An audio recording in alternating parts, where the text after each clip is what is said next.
What's up, everybody? Episode 49 of the Pitside podcast is upon us. It's going to be just Roger and I this week, but we're going to have a good time anyway. So if you stay tuned, we'll get started in just a minute. Welcome to the Pitside podcast, where we discuss the latest news and developments in the Coast to Coast Racing League, as well as other racing news inside and out of iRacing. Here's your host, the A-Let Outlaw, Preston Cranmer, and Roger, the Bassman, Craig. Yeah, so it's been a fun week so far. We're recording this on Thursday again. Roger's just recently gotten back from a big fishing trip. Missed Monday again, the slacker. But I have been curious. I haven't had a chance to catch up with you really since you got back. How'd your trip go? That was a great trip. We didn't go as far as we normally go. We just went about 3 hours from here to Bob Cajun. It's a Tragically Hip song. I don't know if you know that song, but anyways, we talked about it last week. We were at, we were looking at the constellations one star at a time, and crystal clear evenings. It was great, phenomenal weather. Only fished one day. It was kind of for the most part overcast and drizzly, and these fall trips, the fishing's usually tough. It's more about being with the guys and stuff. But I got out on the first day. We were fishing in T-shirts too, which this time of year is crazy. But I was out with the G-Man, and I hadn't taken any. It's a musky trip, but I hadn't taken any musky stuff. I wasn't even sure I was going to fish, But anyways, so I just had my bass stuff. I had my bass net and all the equipment. So I'm fishing. We're just fishing along the shore, and my son had said that morning, we were talking about muskie and stuff, and he says, you know what, you usually, I've caught my best muskie incidental catches. You're not really fishing for them, but you catch them. So anyways, G-Man and I are fishing along, and I cast out. I got a dinger, like a wacky rig, for if anybody knows what it is, and a little number one hook, just a little tiny hook, and I had trouble using those for bass anyways. But all of a sudden I've got the bottom or something, and then the bottom starts moving, and I'm thinking I've either got a big bass or I might have a muskie, or God, hope it's not a carp or something. I don't know what it is. And all of a sudden it's starting to peel line. It's just, and I usually have my tension set pretty high, and but of course I got no leader, I got no nothing, and it's peeling line, and now it's starting to pull the boat, and I'm saying to Gary, I got a muskie on, and get the net, but I said, like, it's not going to fit in the net. Like, we're going to have to figure this out if anything happens. But it's probably going to break me off, because, they are toothy critters. But long short of it is, I had them on for about a full minute. Had to be, I saw them. That's usually, I just want to get a look. I just want to see it. And it was 40 plus. It was a big muskie. It was about, his head was about that wide. It was a big muskie. And like I said, he was pulling the boat around. It was just peeling line. So that was exciting. You know what? So that was for me. That was cool. Although it would have been a personal best. I haven't told. I hope I haven't told this story on the podcast before, but I also lost a catfish, probably about the same size. It was, I would guess, probably 35, 40-pound catfish, big, just meaty thing. And I worked on it for 25 minutes getting that thing up to the side of the boat. My father-in-law put the net over the side, and the net was too small. So he tried to kind of scoop it anyway, and he lifted the weight up, and when he did, he took the tension off my line, and he spit the hook out and swam away. Yeah. It's crushing. Yeah. Now, crushing. That is impressive, but like talking carp and muskie is like winning the Renegades versus winning a street stock race. So I don't think they're comparable, but it's still catfish are comparable to street stocks. If we're doing fish race car comparisons, that's pretty accurate. That's true. That's true. Anyways, the colors haven't come on much here because of the warm weather and all that stuff. It's usually like right in, but we did an investigative trip a few hours north of there for next year. And it's a little higher elevation, and the colors were spectacular, Mm-hmm. So for me, I live for the fall and the fall colors, and I get to enjoy it like 2 or 3 times because I enjoyed it up north, and then another 2 or 3 weeks, we'll get to enjoy it all over again. So anyhow, enough about that. But it was a good trip. Thanks for asking. And we watched Friday night we watched G-Force TV and watched all the racing from Humberstone. And the big one there was we didn't watch Saturday, but Alan Downey won a feature. So he finished the season off great. That was great to see. I saw some of that. He was super pumped. Yeah, it's great to see. But and then Monday night we watched Monday Night Madness, and it was cool to watch all the action. Kind of missed it, but we were there in spirit for sure. Yeah. Well, and Aiden won Monday night, which I thought was cool to see. He's been running towards the front quite a bit lately, and I can't tell you I know his stats. I don't know if he's won a Renegades race before. I think he has. But it's not as common as some of the Goldners of the world. Yes, but yeah. He's more of an asphalt guy too, right? So yeah, for him to do that well on dirt is awesome. Yeah, Lernerville's not an easy track to win at. I think a lot of guys run well there, but you got to pretty much be ripping the top to win. And so it was cool to see him win. And the Gambler guys dominated too. I think they had the top three. And I think you said good on them. I didn't see the winner of this. I was spotting, but I think you said Lance Rivka won. So I was going to mention, and Lance Rivka has been on a rip. I mean, yeah, he's won a couple of Rebels races, but he's been winning a few other races, some of the NASCAR stuff too. So and Lance has stepped up. He's going to admin our Cup Series, which is great. Which was on the chopping block before he stepped up. So yeah. Anybody running that owes a big thanks to Lance.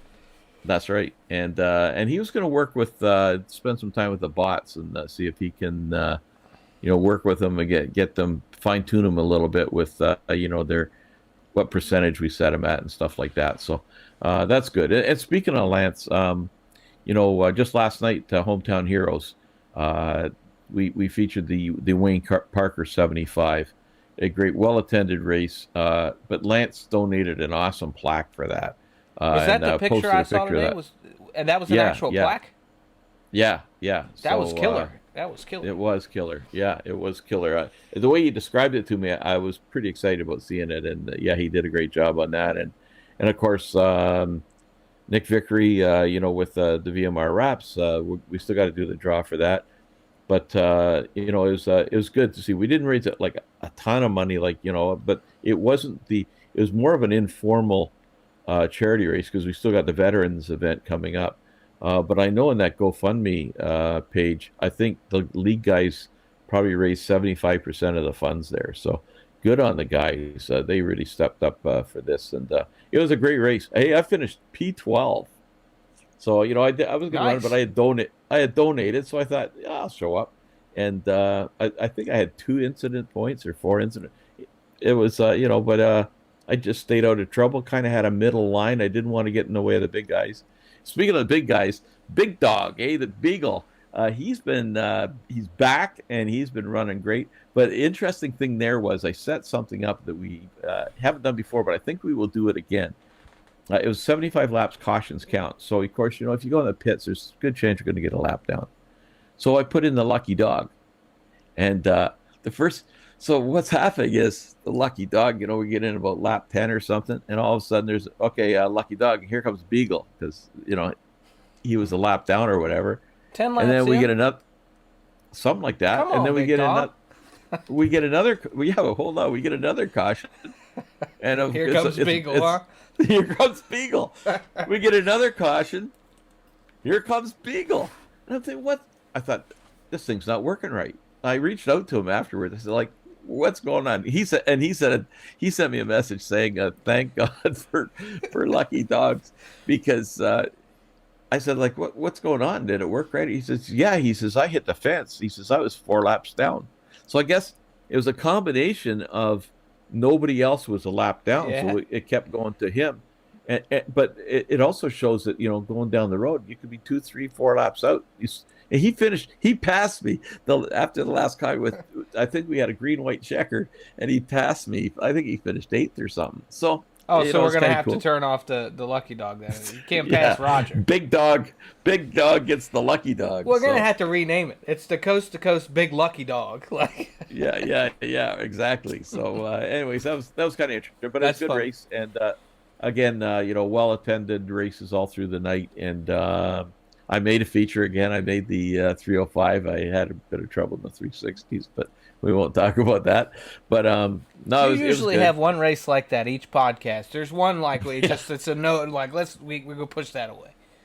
yeah, yeah. So anyway, so it was, but it was a great night, as usual. But it was great to with the Wayne Parker. The unfortunate part was Kyle Parker was gonna, that was gonna be his big return night, and he was leaving work, and evidently they called him back in to work longer, so work got in the way. But he said he made it to his dad's house, and he said his dad is always kind of on his case with this iRacing thing. Like, what are you doing wasting your time? And he said he got right into it.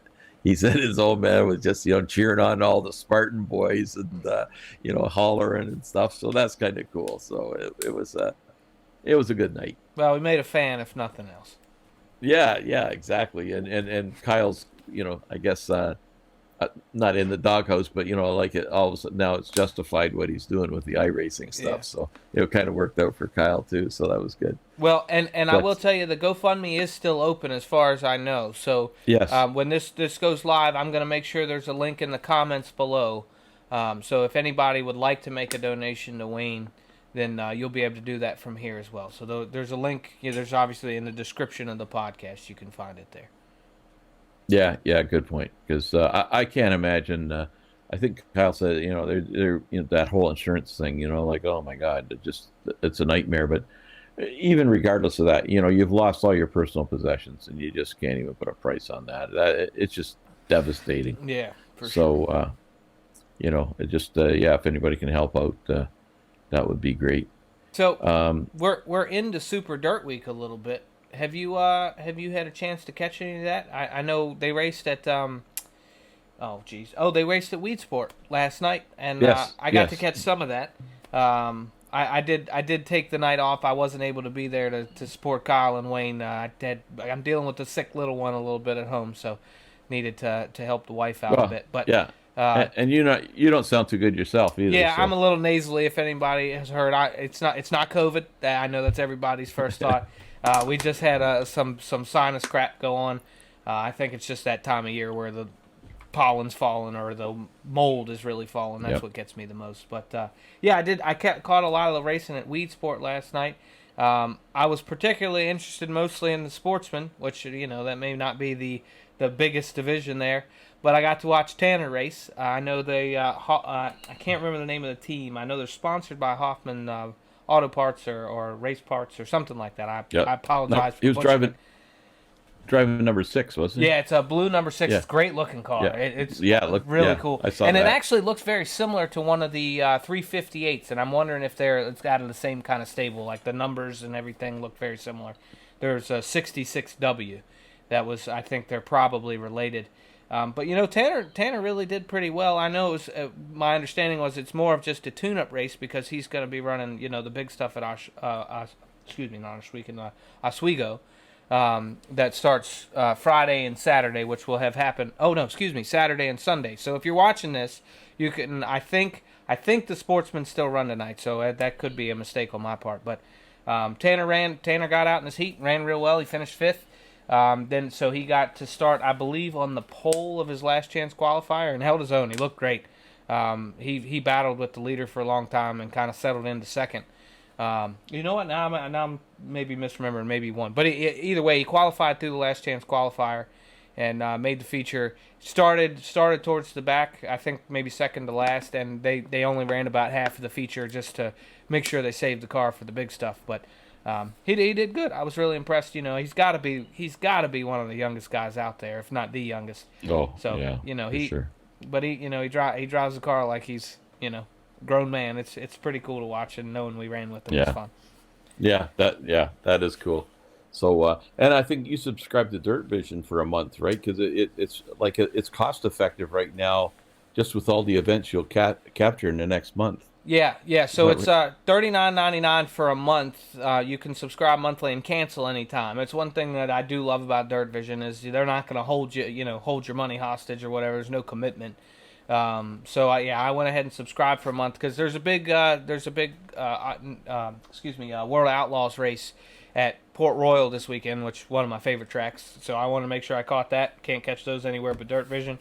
And then Super Dirt Week, Dean hyped it up so good last week that I had to get it for this week. And then obviously the World Finals are just about a month out. So I subscribed on the 6th. And the last night of the World Finals is November 6th. So I'm really hoping that, I don't know if maybe I'm just going to have to like log in a device the night before and just hope it keeps me logged in or something, because I'm not sure if that'll get me the month. I didn't realize that at the time. I thought it was the 3rd, 4th, and 5th, and it's the 4th, 5th, and 6th. So that'll be interesting. I might end up having to pay, if I want to see the finale, a whole month's worth. And the racing really gets slow after that too, other than some of the stuff in Australia. So we'll see what happens. I might have made a mistake there, but we'll see. Still lots of big racing to happen before the end of the year. The other thing too to talk about, I'm going to go back to Hometown Heroes, but next week is Father Son. Yes. So I think we talked about this. We're gonna run the street stocks and the legends again, and I think you should switch them this time. Yeah, I'm sure. Let's do it. We'll switch them. Yeah, let's switch them. That won't suit me as well, but it'll be fun anyway. Yeah. So I can't remember what we did last time. Now the dads were in the street stocks. Dads were in the street stocks, and the kids were in the legends. But to me, it makes sense. You put your dad in the legend, right? Like he's the legend. Yeah. There you go. So hopefully, guys will practice more this time. Yeah. So Yeah, you heard that right, Dad. A bit of a caution fest. Yes. Yeah. Well, hopefully some dads don't take their sons out. Like that's happened before. Yeah, you heard that right too, Dad. Yeah.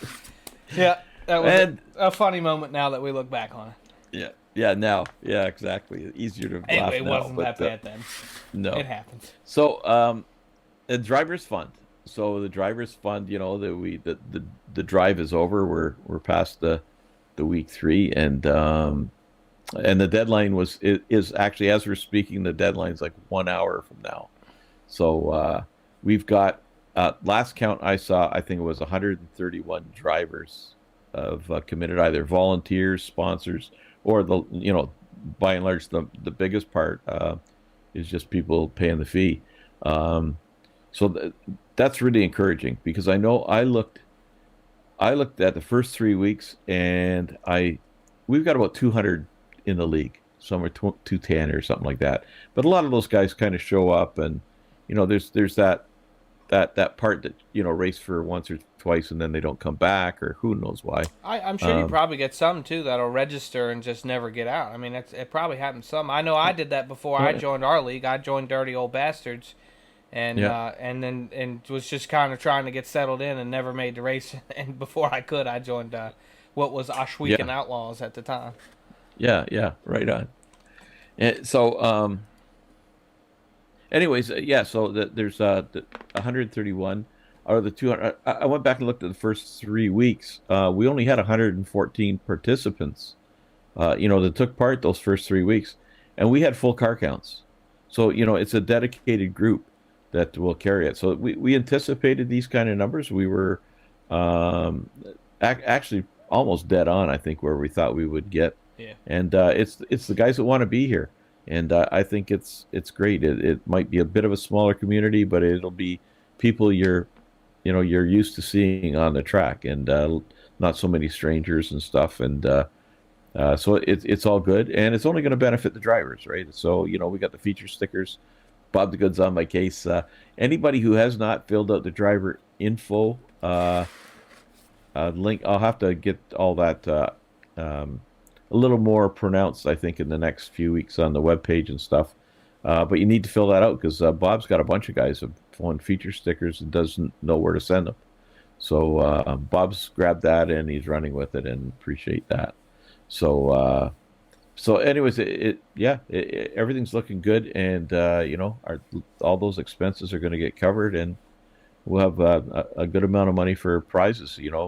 We've spent some of it already, because we're going to cover the shipping on the trophies from last season. And then also, that we've We got the stickers going. Yeah, we got the Yeah, stickers. There was one other thing too. I don't remember what it was either, but yeah, and well, the dog tags for yeah, yeah. the yeah. So, anyways, And then yeah, the driver of things the week stuff too. driver of the week stuff. So, everything's rock and roll, and we'll have more to announce, as we go along. So that's going good.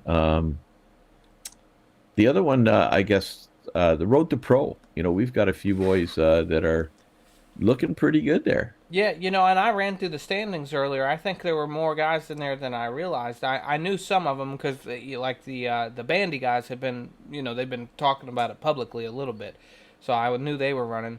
And Kyle Moonen is 19th, and so Yeah, I don't know. I went to do this a couple years ago, and so I separated myself from it a little bit.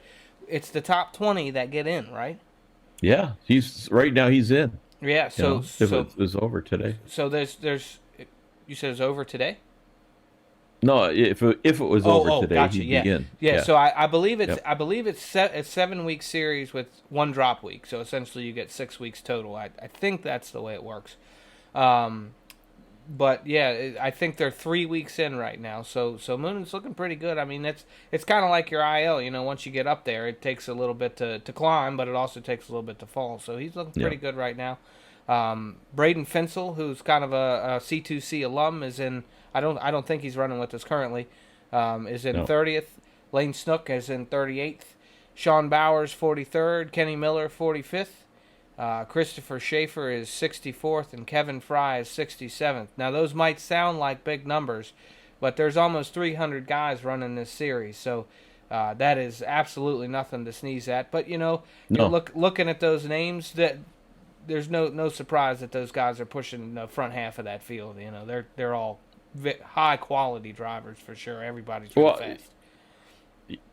They're racing the best in the world. It's not just the league standings. This is like the best of the best. So, kudos and pulling for all of them, especially Kyle. Kyle's got a real good shot at it. So, it's encouraging to see some of our guys, looking so good. And I think Nathan Aldrich was in there. I don't know where he was standing this week, but I know he was in there. There was a couple other guys too, but I'm not sure.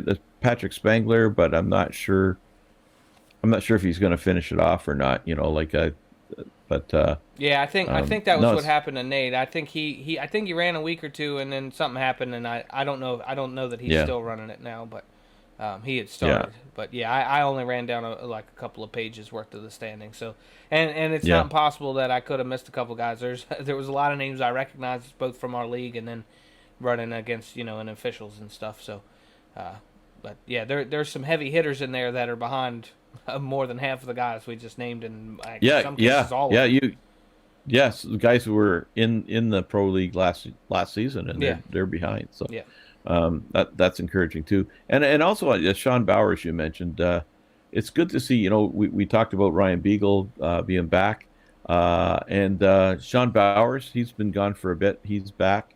Good to see him. Always a good runner, good clean runner, and also along that line, Matt Ramsey. So Matt Ramsey, was moving, and and it contacted me and said, I won't be around for a bit, and so good to see those guys back, because they're definitely, assets to the league, and good to see on the track. Yeah, and we'll have to get one of. Go ahead. We'll have to get one of them on the podcast for sure. For sure, yeah. And you know what? I'd like to hear from Moonen, because like I said, I went to run the division. Well, I say that I went to run Road to Pro, and I probably mentioned this 3 or 4 times before, and couldn't figure out the iRacing time schedule and missed the first 2 weeks. And at that point, it was just like, well, it's not like I have it. You gotta run pretty much every week if you're gonna have a chance. You can drop the one, but that's about it. So you miss 2, you're done. But yeah, I'd be interested to hear how the intensity level, how much it ramps up in a series like that. But mentioning assets to the league too, I think you mentioned Lance Rivka has stepped up to admin the Saturday morning NASCAR series, the Piston Cup. But we should also mention Bob the Good and Brandon Templeton, who joined the review committee. Now, they had kind of committed to do this within a couple of weeks, but we got to get everybody synced in the right way. So they've officially started their reviewing duties, and so that's clicking along. We needed those guys' help, so I think that's going to be a good thing for our review committee. We do still need admins. You guys heard from Joe. I think it was last week, maybe the week before. But a lot of those positions that he mentioned still have not been filled. Now, John Hine and I have stepped up to. We're going to alternate on Topless Tuesday on the wingless and the midget series that run Tuesday. So that's covered. Obviously, the Saturday morning NASCAR stuff is covered, but I know we still need one for the Wednesday night, the middle slot, I believe, and then we may still need one for Renegades while Connor's busy in the shop with his race car. I don't know when he's planning to be back. So if somebody can cover that off at least until then, that would be helpful. There's, I believe, a couple more too that I'm not remembering. So if anybody's interested in that, Joe Halter will tell you that it's a lot more fun than you think. And I tell you, you know what? I haven't done it for a little bit. I did it Tuesday night, and I had a pretty good time. I was goofing off with all the guys in there. So it's fun. You see things from a little bit of a different side. So if you want, you know what, I'll tell you this: if you want to come out and give it a shot, you want to just do a test run, I'll do that with you, and we can alternate. We can figure out a time to do that. I'm kind of doing the training at the moment, so feel free to shoot me a message, or Roger or Joe Halter, any one of those guys. He goes by Earl G.W. Wilson on Facebook, so you'd have to look him up there. Hopefully he's okay with me giving that out, but. Yeah, if you message any of us, we'll be happy to give you a further explanation of what your job duties would be, or it's not a hard thing, and my understanding is that we have dropped the requirements. Now it's still preferred, but if it's in one of those, especially like not Renegades or Rebels or one of the bigger things, if you want to race and admin at the same time, we're willing to work with you on that. We're just going to want to, when we do the training, you're going to do that without racing so we can focus on getting it right. But whatever, if you're willing to do it, please let us know, and we'll get you set up. Yeah. So anything else you want to cover off here before we go? Or? No, I don't think so. So I did want to mention to everybody that we've unlocked a new thing on Spotify. So we appreciate you listening there. We're more if you want to watch us on YouTube, that's great. But it's kind of like a partner program on Spotify, so we're going to be pushing that a little bit. I also have been checking some of the data, and just full disclosure, it seems like the average retention time for our podcast is about 30 minutes. So we'll probably shorten these down a little bit from here on. That way everybody has a chance to catch it all. I know I'll go back and listen to it on my commute. And so when I do that, I have about a 30-minute commute. So I either have to split it between, and frankly, it's times happen where I don't get to go back and listen to the second half. So trying to coordinate on that, but we welcome your feedback too. If we get a ration of guys that tell us, hey, we miss hearing you guys ramble on for hours at a time, we'll figure that out. Or if 30 minutes is suitable to you, let us know that too. We want your feedback. I've been noticing we're getting a lot more comments on YouTube. Another one of the features that we now have on Spotify, and this isn't part of the partner thing, but we can issue polls and questions. So I'll be doing that from time to time. I don't know that we have one this week, but we'll if you listen on Spotify, you can check for questions there. And if it's a question that makes sense, we'll kind of feedback answers the following week on the podcast. So you might get mentioned. It's a good way to participate. So that's all I've got. Just a little housekeeping there at the end. And if we're good to go, we'll see you back here next week. Is episode 50. Episode 50. Can I tell them what we're doing, or do we wait till next week? No, you can tell. Yeah. So at a minimum, there may be other things because Roger and I we do our brainstorming at the last minute most of the time. But I'm sorry, I picked up a pencil and now I'm pointing it at you. But we're going to be giving away a couple of T-shirts. I haven't figured out exactly what what you're going to have to do. Maybe we'll use one of those polls or questions for that, and we'll give away T-shirts that way on our Spotify podcast, or we'll figure that out. But we'll have a couple of Pitside podcasts for you. I'm thinking we'll put Roger's face real big right in the middle. No. Well, I guess we don't want to punish anybody, so maybe we won't do that. No, we won't do that. Maybe a big Pitside podcast logo or something. I guess. We wear gotta it with get pride. Yeah. So next week, I think what we should do to celebrate the 50th anniversary is one of our most loyal watchers and probably somebody who's been leveraging us for votes is the Clarence Chronicles we should have on next week and have Absolutely. Steve Bixler find out how that campaign's going. I know he was busy last week. He had trouble campaigning because I think it was 9 cows got loose in town, and the last thing I saw was there was still two. They were over by the water tower, and nobody was sure if anybody was going to get it. So we need to get a hold of Steve and find out, what's the status on the runaway cattle in town. Now, Yeah. I'm asking you, and we may just have to ask Steve next week. But do we know like who his competition is? I'm not sure there is any. I, So I mean, if it's there just were, I feel like we should have the debate on the Pitside podcast.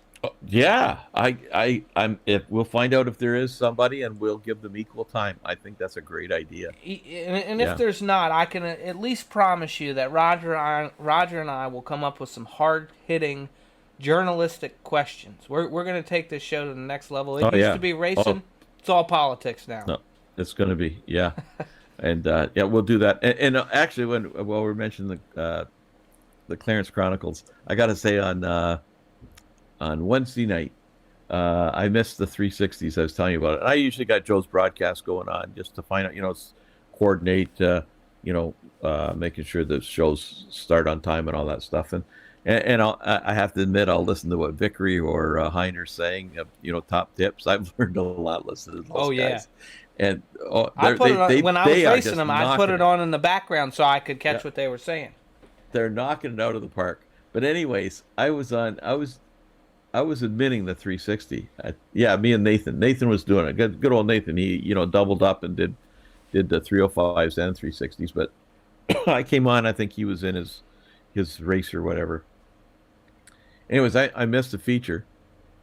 So I told the guys. I said, good luck in the feature and all that. I said, but cars in the hauler, but I'll be hanging out for photo or for autographs if anybody wants them. So I guess I had one of those, pit stops, those senior moment pit stops or whatever you want to call it. During the interviews, I was listening to most of it, but anyway, Blake Chapman was on, and who do you want to thank? And he thanked everybody. He says, he says, I got to go now. He says, I got to get down, Rogers down the hauler. I want to get an autograph before he leaves the pits. So I haven't actually, I meant to go back and listen to it, but I've just been so busy the last few days. So interestingly, today, I've told you, but I know our American friends a lot of times don't realize our Thanksgiving is, well, for the podcast, it's tomorrow. It's Yeah. it's next Monday. But we with the extended family we have, we couldn't get everything together. So tonight was our Thanksgiving. We had like 13 over. So I've been scrambling around. So I've been wanting to go back and watch that and see what Blake actually said. But it's kind of Bixler told me about it in the next session, and I got a kick out of that. So That's funny. good old Blake. Yeah, they're Yeah. good guys. All those Clarence Yeah. guys are a lot of fun. Yeah. Yeah. I'm waiting for them. I don't think they're going to pull Blake away, but they need to start the official team. I mean, they need a Clarence Oh. Iowa Motorsports. Like, Yeah. Well, they'll have to pull Blake out of wide open motorsports, I right? think that might be a tough ask. But Yeah. you know what? Maybe Steve can pull some cash out of the coffers and get it together. Yeah. And that'll He's be got what that low happens. budget. There's got to be money out there to maybe convince Blake that Time to to time run to for open him. up the pack, Steve. Got to get the super pack going and raise some funds, buddy. Yeah, yeah. You and Maurer, you both need to step up and see if you can get Blake. And there's four Clarence guys, right? Because and a new father-son competition for you is Kale, Steve's son, Oh, yeah. who is serving his country in Germany, but he comes out and races with us. So hopefully, I don't know what time it is over in Germany, but hopefully he can be there for the father-son event. So that'll probably make the headlines in Clarence as well. So I tell you what, if for some reason he can't make it, I say we put him in, send him the replay file, and put him in there and let him record it, and he can send it back to us. Could we do that? Like, would that work out? I'm thinking out loud now. We shouldn't be doing this on the podcast, but No, probably not. Especially when we were trying to sign off. well, it's 15 fine. minutes We're ago. at the end. Nobody's listening anymore. Anyway, I told you Yeah, we're at that's 34 true. minutes. That's Everybody stopped listening 4 minutes ago, Yeah. so we can say whatever. We're we want. lucky if Bixler's still listening. Yeah. Really. Right. Well, he's got important things to do. But but no. So could you run? I don't know. We'll figure that out. I know that's what they used Yeah. to do on R Factor. Terry Landis. That's how he got started sim racing. Well, not started sim racing, but started multiplayer sim racing, which was in R Factor, and they didn't run at the same time. Everybody would get I see what you're download the saying. track, download the car, and they would upload their race, and they would figure out who finished in the quickest amount of time, and that's how they determined who won. You know what? I'm gonna say screw the time limit. There's something else that I'm pointing the pencil again. I'm gonna put that thing down. So have you been following the development of this a game called, or excuse me, a sim called Racing Dirt? I've seen something about it. You know what? I knocked it a bunch before I got started. Terry's been all about it, and I knocked it. But I followed the page, and I'll tell you what, they seem like they have got it together. I think they have been out to 3 or 4 tracks. This has not been even released yet. There's not even a demo out. They're supposed to be releasing that in the next couple of weeks. If you haven't seen it, go follow this. I'm sorry to iRacing. I don't know if I'm doing something I shouldn't be. But it's a team of just a few guys that have been working on this, but they've got a laser scanner. So they're out there scanning these tracks. And so I think they've got 3 or 4 scanned, and they've probably got another 12 scheduled. And people suggest them all the time, and I'm telling you, they get on the phone. They'll call these tracks up. Somebody suggests a track, they call them up, and the next thing you know, it pops up on a schedule. It's not all of them, of course, but they are working hard, and they've already got a massive track list that they'll have available at some point. They're focused on sprint cars first, right? So that's kind of the difference here. iRacing is split between, road, oval, then you got dirt road, dirt oval. They got a lot going on. This guy's doing specifically sprint cars on dirt tracks, and then they're going to eventually expand to late models. I believe it's going to be a single purchase. It's supposed to work very similarly to iRacing as far as leagues and those kind of things. But they seem like they're really nailing it down. There's going to be multiple chassis you can choose from. It seems really cool, and they're getting really close. I knocked it a bunch. The only thing that's to me, you won't really know until you try it is the physics, right? So if the car doesn't slide the right way on the dirt, then it's just going to seem strange. But it's early on, they can dial that stuff in. So if you're not following that, it's a Facebook group, and they welcome all kinds of feedback called Racing Dirt. So I highly recommend going over there and following that. I know Daniel Blau, I saw him on there. He was commenting a few things too. So I think there's a few guys from our league that are already aware of it. But if you're not, check it out. And that might be a great interview. Maybe we can get him on and to talk about it and get him some exposure too. Yeah. And with the tracks they're planning to scan, is Weber Valley in that list? Or I'll have to. I don't know if they have an official list, or if they do, I don't know where it's published. But each time they talk about it, there's new tracks. I'm not familiar with Weber Valley. Is that a Canadian track? No, isn't Weber Valley the one? And maybe I got the name wrong. The one where everybody, all those tractor tires. Is it is that just the crazy social media people? Yeah. Okay. So the tractor tire thing. No. So there's two pages. There's Weber Valley, but there's also a page called Infield Tractor Tire. That's right. Yes, that's right. Yeah. So I don't think they're associated with a specific track, and I actually think the guy that runs that page does race some. They're associated a lot with Hot Carl. They like him a lot. But no, you're right. Weber Valley, and I'll be honest. I've only seen their page a couple times. Had a great laugh at it, but I don't know if it's a real track or if it's just a gag. No, I have no idea. I think it's a gag. Oh, I'm pretty sure it's a gag, man. Okay. So I didn't pay enough attention to know. Well, then I seemed stupid when I answered that question, but I had no idea. But I know they're in talks with a bunch of tracks in Pennsylvania and New York. Somebody was suggesting Canadian track, which I know. My understanding is Oshweken's already kind of got a deal with iRacing, which obviously would keep us. There's no chance our league moves if Oshweken gets on the service. Port Royal we saw is coming to iRacing this week, and I heard Selinsgrove. I think it was Selinsgrove. No, it's Lincoln. Might be on their list too. So. we're gonna get a pretty good track list for the posse guys, I think, here soon because all those Pennsylvania tracks show up. As long as NASCAR and F1 don't dominate Well, they're driving the bus right now, it seems. Yeah, for sure. Well, especially with the announcement with all the Mercedes stuff. Yeah. I saw a league, and I questioned them on it, and I probably shouldn't have, but league posted today that they were restarting up their F1 series for the would be season 1 of 2022, and with the new Mercedes W12, and I said, do you think that's going to be out in a few months? But you know what? If they're paying enough attention to it, it might be. So I don't know. No, they do. Yeah, they turn the NASCAR stuff around real quick, so who knows? Yeah, But I think we'll with see. the cars on dirt, I think a lot of it comes down to getting the physics right because I'm sure that takes more time with the dirt cars than it does the asphalt. Yeah, I agree. Yeah, yep. Anyway, why don't we let these people get to their Sunday afternoon, and we'll see you back here again for episode 50 next week. It's going to be a big one. And we'll have a special guest as well as the Clarence Chronicles. Yes. Sounds good. Okay, buddy. See you at 50. Yep. See you guys.